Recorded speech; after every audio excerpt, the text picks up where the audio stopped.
Ai loatra tany misy tany mboatsika ty. Matsata ty. Ala Agny aloha agny raha. za empaka midiatsika tana mitara tsy Io mahay baka hita volagny zegny. olo mba miboaboana reo tsisy ty andehandeha bako mitrehitrehitra. Fandiniko raha tsy ndraiky mba fa 10 plan fô tsika ty.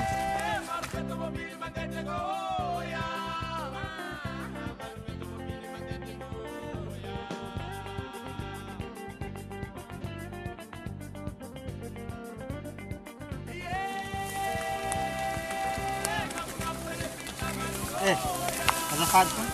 Aia tany misy tana mitara zay. Nareo fa loa sy lavitra e, antana mitara hoe fa nialanareo 3 kilometra.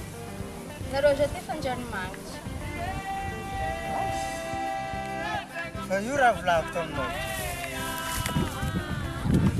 Mora mindao amin'ny tany nanomboana zegny e. Za iaby mitôbily.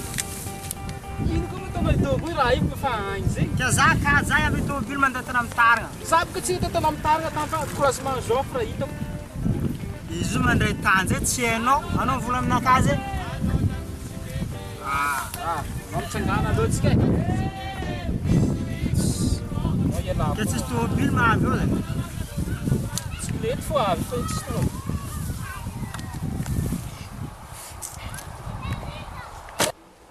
Raha ty ino taona izy zao ty mahavy vesta. Allô. Nanakambara